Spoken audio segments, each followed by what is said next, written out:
I don't want people to go to work feeling like they're going to suck the life out of me and then I go home depleted. Yeah. I want them to feel energized by the value that they're bringing so they can go home and have that positive state. I'm Dr. Joey Fawcett, host of the Work Positive Podcast, coaching you to grow people and profits.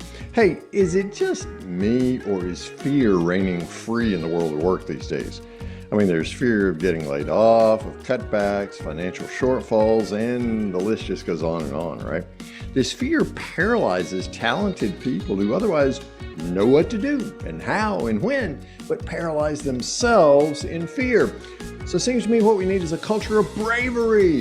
And hey, that's what we're talking about today. Bravery is the courage to act in the face of fear. And that's exactly what my guest is here to help you do. You'll get much, much more than inspiration in the form of practical, science-backed tools to lead yourself more boldly and to act on the things that matter most to you. She's a United States Marine Corps veteran who used to blow stuff up. She's a leadership consultant who's on a mission to make you uncomfortable in the best possible way. And she's also author of The Bravery Effect. She's worked with Fortune 100 companies. She studied at UPenn under the top minds in positive psychology. And she's made it her life's work to help people go from safe and stuck to bold and brave. So lean in, suck it up, Skippy, and let's roll on this episode of the Work Positive Podcast. Yes, she is here. She may blow something up, and it may be your comfort zone during this episode of the Work Positive Podcast. Friends, welcome Jill Schulman. Jill, welcome to the Work Positive Podcast. I'm stoked. Thank you so much. And thanks for not being scared as you heard about my background and you still have me here. I have a nephew who was in the Marines. My father-in-law was third gen Navy. And Hoorah. a couple of good friends who jumped out of perfectly good airplanes as a part of the 82nd Airborne. So Okay. I've been around crazy people before. Right on.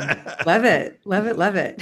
Oh, I love the fact that you, as I said in the introduction, have this amazing experience protecting the cause of freedom around the world. So thank you, thank you, thank you that you're a leadership consultant. And I'm going to come away braver today because of this conversation. So thanks for coming on our podcast. Every superhero, and you, Jill Schulman, are definitely a superhero. Every superhero has an origin story. What's yours? Well, I started my story growing up in the good old Midwest in a little town in Prior Lake, Minnesota. So I'm a Midwestern girl at heart. Oh, yeah. But I think there was something in me that I always just liked the sense of adventure because when I was growing up in this wonderful small town, I just wanted to, I don't know, get out, see the world. So I applied for a full, like a scholarship on the Marine Corps to go to college. So I was lucky enough to be awarded that, which allowed me to get on a plane and leave Minnesota behind to go to Southern California. They had to twist my arm to go to Southern California. Yeah, because you thought the whole world was an iceberg, right? So, Yeah, exactly, exactly. But I mean, I was watching television as a young girl, and you just see like, in the movies or in the TV shows about Southern California. So, right. so I went to Southern California University of San Diego to start my journey Oh, what a to earn the lovely title of city. Marine. I love it. That's where it all started. And I'll tell you one little story there that's kind of interesting. Hmm. Because now I'm, I guess, this picture of bravery, but I tell you, it didn't start that way. Like Mm. I thought I was very qualified because to get the scholarship, I had to have the academics and the physical and the leadership and all of that. And as I was going out to San Diego to report in, you end up reporting in a week earlier to your college than what other college students do because you have to go to it's called the orientation for Naval Reserve Officer Training Corps, and they have both the Navy and the Marine Corps side. Hmm. It's really a mini boot camp is really what it is. We're gonna kick And your butt for a week. yeah, pretty much like see, scare us away. And I put a lot of thought, Dr. Joey, into my outfit. So I don't know what I was thinking. I'm an 18-year-old girl, and I'm like, okay, so what am I going to wear? And I didn't want to wear jeans because I did enough research and said, okay, officers are not supposed to wear jeans, so I can't be in casual jeans. And I didn't want to wear too girly of a dress because I was Right. on the Marine Corps route. Mm. And so I actually showed up, and you were going to laugh, in these silk shorts that I thought looked very professional. Silk Like shorts. silk, like longer shorts, but they were hot pink with white polka dots. And then I had White the matching polka white dots. shirt with a matching collar, and then like little short, perfectly matching pink heels, like little pumps, not like high because I didn't want to be too high. And then I had the perfectly manicured nails. So Girl, just you were imagine looking that good. scene You of were me looking like walking up to report, Yeah. and then anything that you've seen in the movies about, Marine Corps, boot camp. And it wasn't boot camp, it was ROTC orientation, but you get the picture. I do. Um, they just, I think, looked at me and were like, just going, we're gonna have our heyday with her. And I've got her. No, I want her. They were all yeah, salivating to come. yeah, pretty much, pretty much. And my first day, I had the what I thought was the toughest Marine that I like looked up to throughout the day. He actually came over and said, he leaned over and kind of sneered and said, you'll never make it as a Marine, right? And it's kind Whoa. of yeah, that's a statement. And the interesting thing is when people hear other people say something, people go one of two directions. Sometimes that influences your self-belief, right? And maybe part of me believed it, but when someone tells me I can't do it, Mm, ooh, that gets me motivated. So yeah. in one way, I'm so glad he did that because that lit a fire where I'm like, I am going to prove you wrong. So, Hmm. um, it was a hard journey. I mean, it got worse on day two. Like, I mean, I have lots of stories of the journey. Um, but I went on from being not exactly looking like the toughest Marine when I showed up, but then ending, that 4-year journey as we're called midshipmen that was selected to be the commanding officer of the student body of 200 plus, midshipmen and Marines. So Girl, I got that you comeback go. story. So obviously I made it. So I was commissioned after graduation, served for 5 years in the Marine Corps as a combat engineer, which is the joke about Dr. Joey saying she blew things up. So literally my Marines were in charge of demolitions. So I can and then I decided to get out because I met the love of my life and decided it was too hard to be deploying so much. And then I went to corporate America and was mainly in the pharmaceutical biotech device industry Mm, for like 14 years and did really well and loved corporate America, but decided 10 years ago to start my own leadership development firm. So those are kind of like the big things. And each time I made some of these leaps, it was like a leap of bravery. So like, going out to Southern California was exciting, but a little scary. yeah. Leaving the Marine Corps, believe it or not, was one of That's the scary scariest too. transitions I made Mm, because, you get intimidated by what you don't know. all And then right. making the leap to start my own business. And I'm making that leap again because I'm kind of moving a new direction with all the research on bravery. So that's Yeah. my story. Wonderful. I love it. And so part of the research on bravery is, as you just referenced, it runs through a friend of mine. My friend's now deceased, but Marty Seligman. You studied with Marty around positive psychology. Tell us how you ran into him, how you chose positive psychology, and how that fits into the bravery effect. Yeah, thanks for the question. I stumbled upon positive psychology kind of accidentally. There's another consultant who's a friend, Blair McCaney. He sent me a TEDx actually of this gentleman, Sean Aker, who wrote a book called The Yes. Happiness Advantage. You know that one? So he sent me this Love Sean Aker. TEDx. Yep. So everyone should watch the TED. So I watched the TEDx by Yes. Sean Aker, and he talks about basically how positive psychology impacts the workplace.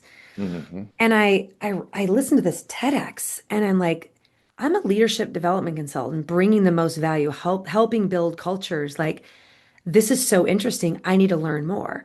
So Mm. after I watched the TEDx, bought his book, then I started reading everything I could on positive psychology, specifically in the workplace. And I was just fascinated and going, this is what I need to start bringing to my clients, more of this or weaving it in.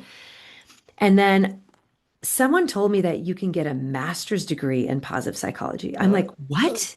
Crazy, isn't it? Yeah. I never thought I would go back to school. And then of course, I heard of Marty Seligman, Right. and he was still there. So there's different universities that have great programs. Claremont in California, Chisholm High started that one, but then Dr. Seligman at Yeah. UPenn. So I decided I'm reading about this. I'm so fascinated. Like I Yeah. would love to earn my master's. So I applied, somehow got in. And then and then I had an opportunity to study under Marty, and Marty really, really cares Hmm. about a lot of things. Like, it was learned helplessness, which Yep. became then, optimism, all his research on Hmm. learned optimism. He's writing a book now that should be published soon on agency. Like, really at his heart, Hmm. the reason why Marty cares so much about optimism is because when people are pessimistic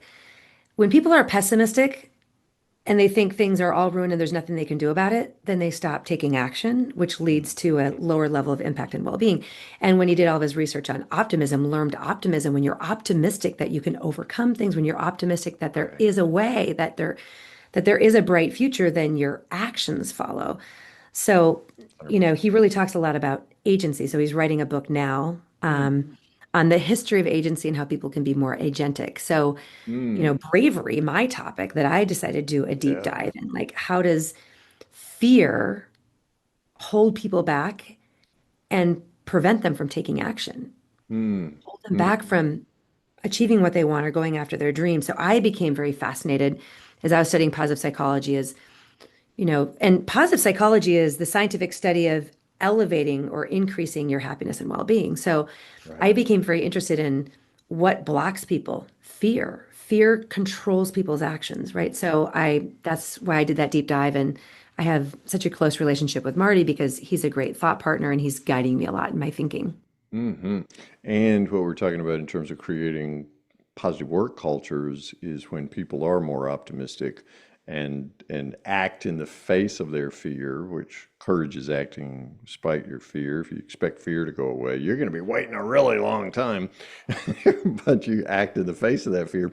Then productivity goes up, then people are growing and profits are growing for that company.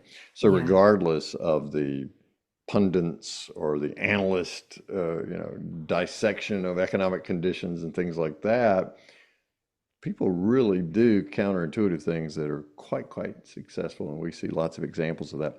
So, Mhm. in your research around positive psychology, how did bravery magnetize you? Mm. Well, the reason why I was attracted to bravery is when you look at Marty's research, his seminal research on what are the five factors that contribute to happiness and well-being. There's an acronym PERMA, and this will get to your answer of bravery here. So Sure. PERMA is an acronym which are the five major contributors. P is positive emotion, feeling, joy, gratitude, happiness, awe, all those things. E in PERMA is engagement, which is flow, which is St. Nihai's, research. R is relationships, the quality of our relationships. M is meaning, and A is accomplishment. So as I was learning about all the different facets going through my studies, you end up taking a deep dive in the area that's the most interesting to you. And because I work in organizations, I became really interested in what are the elements of positive psychology that drive the bottom line business results and Mhm. drive higher levels of well-being. And my third question is, doesn't make half of the room roll their eyes because I think it's a bunch of woo-woo. And then when they find out you're from California, they know it's about woo-woo, right? They know it is, yeah. So I became really interested in the A in PERMA. And with all of Mm. my colleagues in positive psychology, I feel like A doesn't get a lot of attention. It's like the cousin, that doesn't get any attention. It's all about the PERM, which is all very like Yeah. they feel more positive at accomplishment. Like, wait, we shouldn't be talking accomplishment.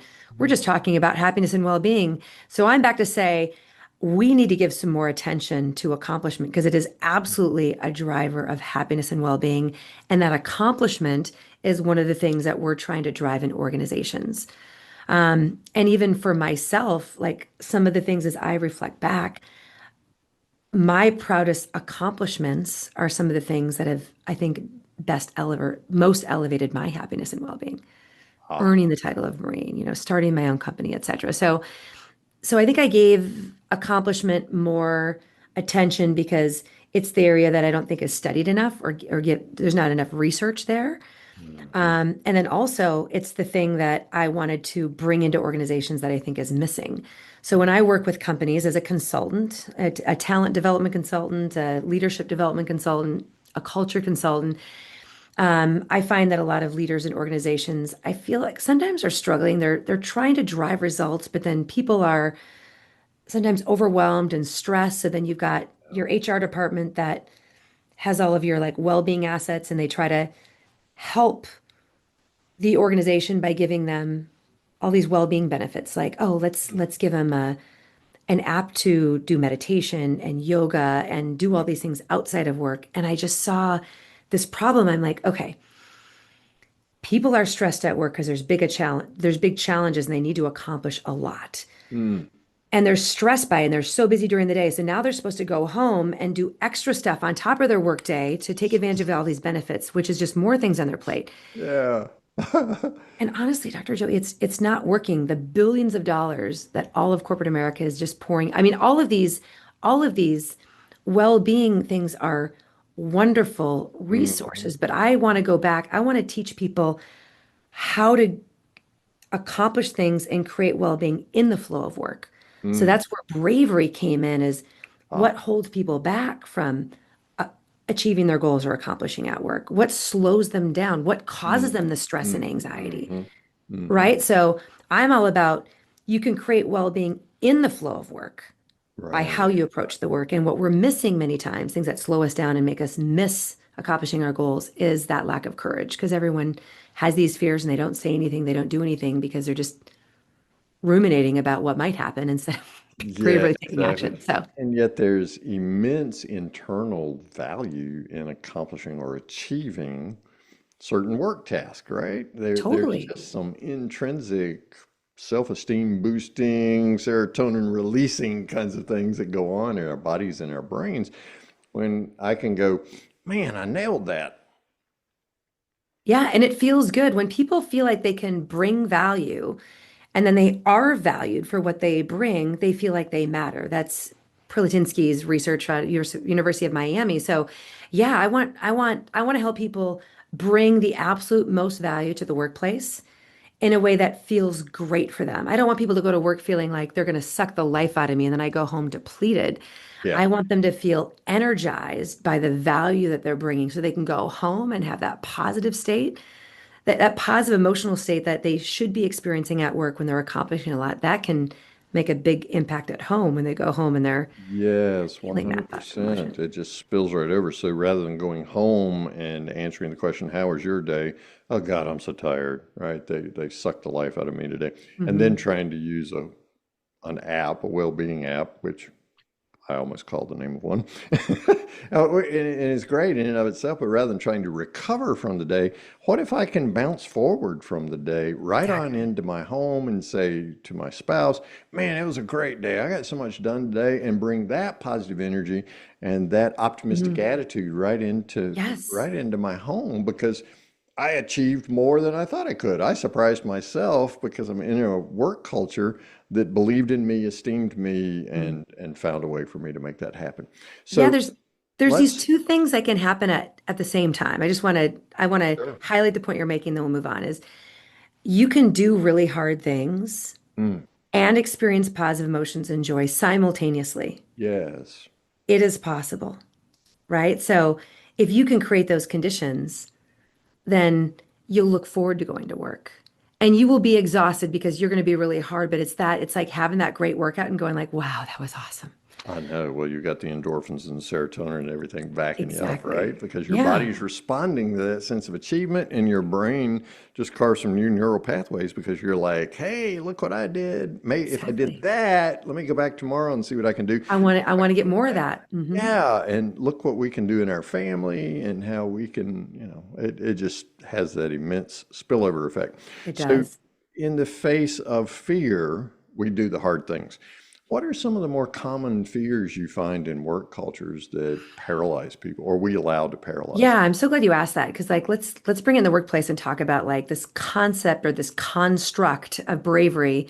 Sounds great, but what does it really mean? So the fears that I hear of all the time as I work with different organizations are sometimes the fear of speaking up, of sharing their ideas, Mm, um, or the fear of highlighting a concern. So a lot of it's around communication, Mm. and that is a huge, obviously, deterrent to achieving goals. So this relates to psychological safety. I just wrote an article in Forbes a couple days ago that talks about how important psychological safety is, but we need to not just create an environment where people feel safe speaking up. We've actually got to teach our employees how to find their voice, even Mm. when they're a little bit unsure. So Mm. there's two sides. If we teach people how to be brave and we create a psychologically safe environment, then communication, the real goal is candor, not comfort, it's candor. So, and communication is one of them. Also, when you look at looking at people taking ownership of their careers, many people wait until they feel confident, wait until they feel ready. They wait for the fear to be gone to maybe take the step and take the next step up. Yeah. Yeah. How's that So, working out for you?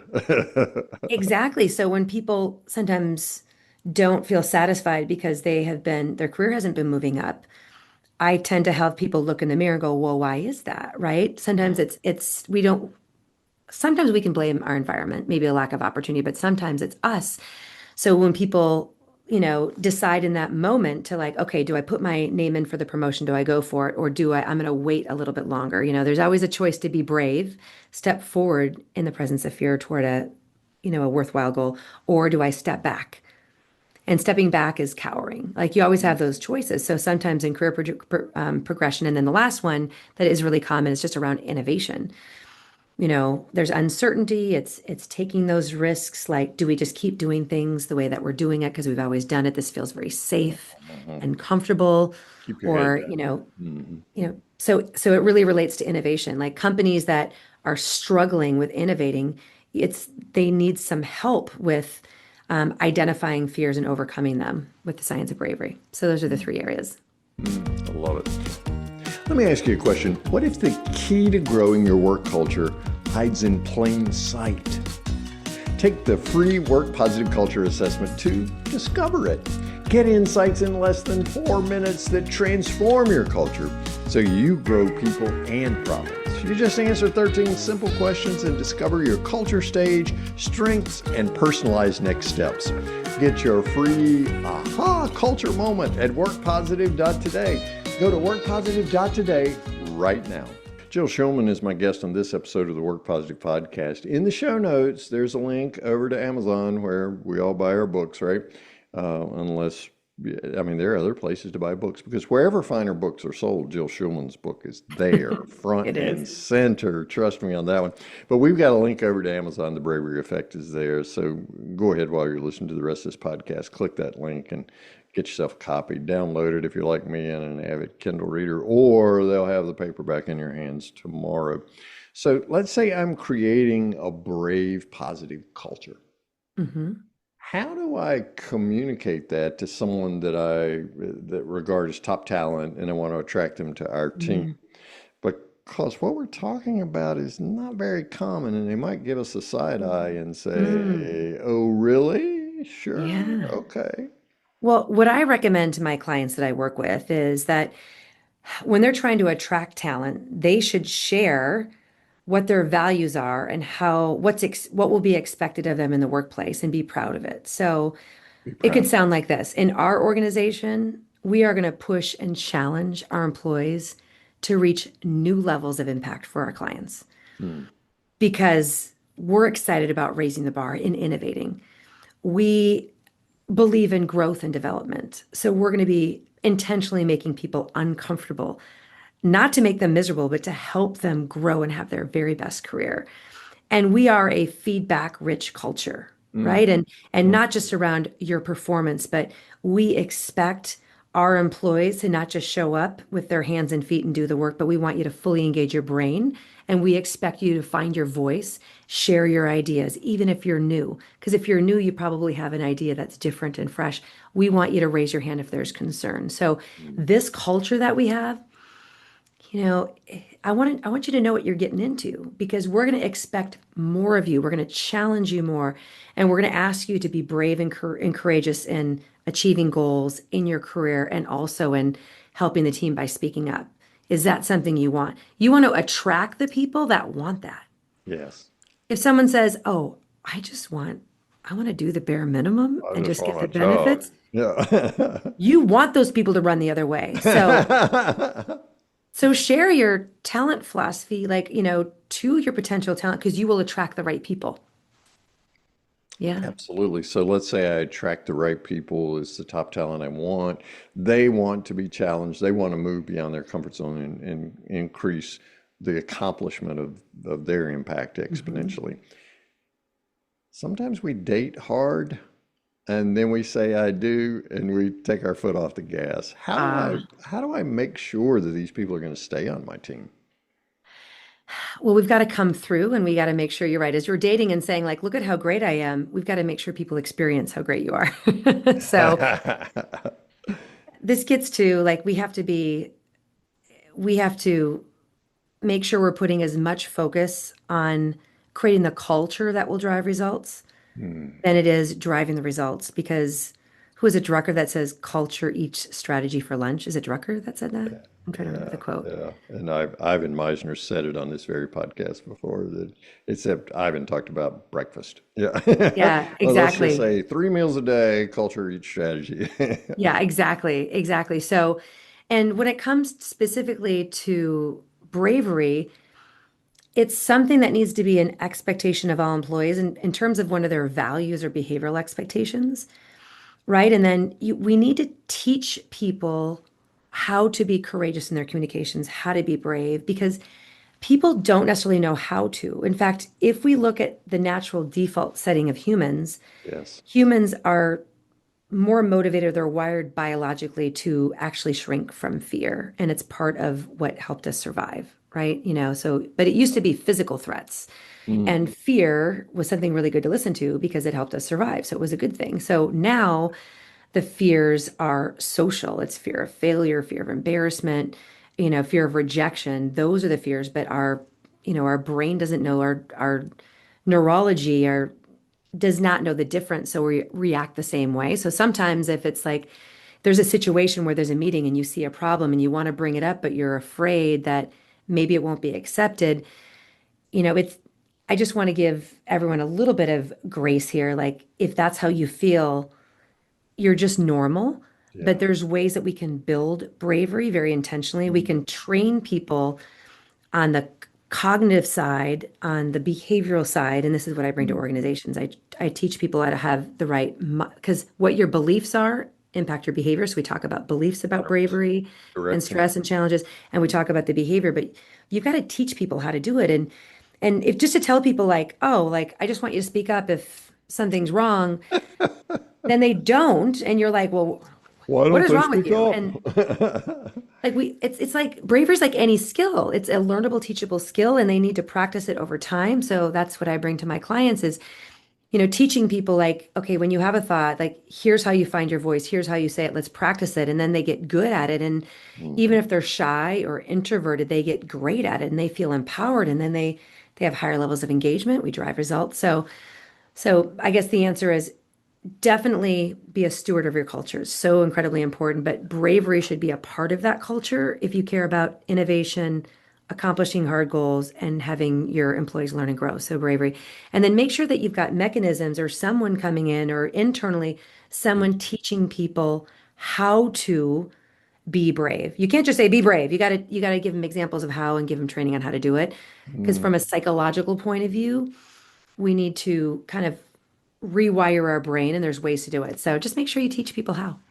Yeah, because it's endemic to our species to make sure the saber-toothed tiger is not going to eat us, right? And so my first reaction is to Run away. fight or flight, my caveman brain. But I love what you're talking about is just because someone's attracted to this kind of brave, positive culture does not mean they know how to be brave or positive. Hmm. They could be reacting to where they've worked previously, all sorts of factors there. Maybe they're just Exactly. enamored with the whole concept and want to see what it's like, but they have to be developed. So we're growing people, and that's the pathway to growing profits. Hmm. What are some of the challenges that you're seeing in your client companies today to creating this kind of brave, positive culture? Well, I think it's some of the information that's just out in modern culture. I Okay. see this through the lens of the younger generation, where their beliefs are that challenges are bad to be avoided. Mm, mm, Stress is bad. It's killing me. I should avoid all stress. So if people believe in the workplace that challenges and stress are bad. So you're making, I'm stressed, I'm challenged because you're increasing the expectations and setting challenging goals. That becomes confusing to the mm, organization, mm, right? So mm. that can be one of the challenges, just the beliefs about stress and challenges. So Gotcha. I try to be the truth teller, right? That's And so huge. I bring in some of the research. Anything that I bring into an organization is backed by empirical evidence. That is what Marty taught me at Yeah, UPenn, right? I beautiful. will, I don't want to just tell people to do this because I think you should do it. Like, here's what you should do because this is what is backed by science. So And it'll even work. just, you know, teaching the organization that reframing challenges and stress in a way that's positive. Mhm, Aaliyah Crum, Kelly McGonigal, a couple of researchers that I look up to and I take mhm, their research and teach it is how you can have a stress is enhancing mindset. mm. This famous study that Aaliyah Crum, Sean Aker was another researcher, and there's a third one I'm not remembering. I apologize. They did this really interesting study. They went into an organization and they wanted to test this idea. Does your mindset on stress impact your reaction to stress? They took half the people and they taught them that stress is good for you. It's your body's natural response to something important. It's preparing you to do its very best. Mhm, Stress can be is helpful, right? mm. You can grow and develop. So half the group they taught them that with all the correct science. They used a video to do it. The other half, they brought all the research of like stress is going to kill you. It's going to give you a heart attack. You want to Yeah, avoid it at all you're gonna costs. die early. You're going to die. So the only intervention they did is they taught one that stress is good, the other one stress is bad. And then they put people back in their stressful environment. It was in the banking industry, very stressful, like trading and all that. The people that they taught stress is enhancing performed better, had higher work satisfaction, and actually had better health outcomes. Mm. So this simple shift, this is just an easy one. I mean, it's just one of so many things I teach in organizations because there's a lot of layers to it, but let's just change the mindset because if everyone in the organization thinks stress is bad and I'm stressed at work, then they're going to think of my job is horrible and I go into work and this is really unhealthy. Do you see the problem there? So Oh yeah, just it's one little example, one of the uh, challenges, that we see. I that's also just the other challenge and to mention just uh, briefly is the way organizations do goal setting mm, is just so flawed. I don't see it well very often. So I usually help with that process. Like goals should be challenging and meaningful. mm, Of how does really asking an employee, Dr. Joy, if you were working for my company, we would be talking about let's plan the year ahead and let's plan how you can bring the absolute most value to our clients. Let's leverage your natural strengths and your interests, but let's set really, really challenging goals that are going to make a difference. So that way you're more inspired, like, wow, and let's make them challenging so that you can grow versus you got to do this thing this many times. And it's a boring metric that doesn't really tap into like meaning. So, yeah, yeah, goal setting is another challenge I see. And when we help get goals right, it changes everything. yeah. So my purpose aligns with the company purpose, and that's where engagement and meaning and satisfaction and accomplishment really come We to go the to forefront. accomplishment. Yes. Yeah, there we are. Jill Schulman is my guest on this episode of the Work Positive Podcast. In the show notes, you're going to find jillschulman.com and a link to that. Jill, what are we going to find when we go to your website? Well, one of the things I have on my website, which I'm excited to share with your audience, is if you go on my website, you can take a bravery assessment. And it's going to ask you some different questions and it's going to give you a score so that you have an idea in what areas are you brave. There's a spectrum, and what areas do you have an opportunity? And it really measures across cognitive psychology, which is your beliefs about bravery, doing hard things, your behavioral psychology, like do you actually take steps forward in the presence of fear? So the behavioral side, and then also social psychology. Oh, Are you sweet. leveraging a brave tribe? So I have this free assessment for anyone that goes on my website, and you also get a free action guide. So you've got strategies that you can apply immediately for you or you can take back to your team. So all of that is just for free on my website. And if you sign up for my newsletter, I commit to every month giving you one more piece of evidence and one thing you can bring back to your team. Oh, sweet. I absolutely love it. Also in the show notes, there's a link to Amazon. Pick up a copy of her Bravery Effect, and that's a great starting point. And if you want to reach out to Jill more personally, her LinkedIn profile URL is there in the show notes as well. So Jill Schulman, Work Positive Nation, always wants to know from my guests, so I've got to ask you about your one thing, your dot, do one thing. What's one thing Work Positive Nation can do starting today, right where they are, to create the kind of positive work culture that's brave that we've been talking about? Okay, I'm going to give you something that is different than what I've talked about so far, but this is so powerful. Good. So, leaving this podcast, I want you to think of your most challenging goal that you have right now, because you already probably have one at work. And here's the one thing I want you to do. And it might be a part of bravery that you're surprised to hear. Be brave enough to ask for help. Something you're probably not expecting. Part of my research on bravery is when people seek out to accomplish hard things.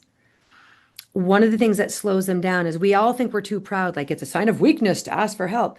So I want you to think about who has accomplished the goal or has great knowledge and experience about the thing that I'm trying to achieve. And I want you to be brave enough to call them and say, you've got a really great reputation and track record of success in accomplishing something similar to what I'm doing right now. And I'd love to ask for some advice, or I'm stuck on this one thing. So in order for us to accomplish hard things and be brave, if you reach out, if you're brave enough to make the phone call, ask questions, and be vulnerable enough to ask for help, you are going to accelerate your ability to accomplish the goals and develop this great, what I call a brave tribe. So that's my one tip for everyone, to challenge for everyone. You don't have to figure it out on your own. In fact, it's a lot smarter to ask people who have gone down that path ahead of you for some advice and some help. And your bravery quotient goes up as you do that It because sure you're does. accomplishing something else right there. I absolutely love it. Exactly. Jill Schulman is my guest on this episode of the Work Positive podcast. Get her book, go to her website, reach out to her on LinkedIn. It may seem brave for some of you, but she is so approachable and trustworthy. You will be glad that you did. Jill, I'm better for this conversation. I know Work Positive Nation is as well. Thank you so much for your time and wisdom today. Thanks for having me. Appreciate it. I'm so grateful you joined our conversation about creating positive work cultures that grow people and profits. Connect with me directly on LinkedIn today. Just search for Dr. Joey Fawcett, or you can click the link in your show notes. When you send your connection request, mention you're a Work Positive podcast listener, because I want to give you a free digital copy of my Work Positive Team Edition book. It's a $19.95 value, but I want to share it with you free because it contains practical strategies that I personally use with clients to transform toxic work environments into thriving cultures. We explore in that book how to create a positive work culture, and we do so again in every episode of this podcast. Our LinkedIn connection allows you and me to directly talk about your specific challenges, so feel free to send me a message on LinkedIn. I personally read and respond to all those messages because I genuinely care about your work positive success. So go to LinkedIn and let's connect. Remember to mention you're a podcast listener to receive your free Work Positive Team Edition book. I look forward to seeing you on our next episode of the Work Positive Podcast.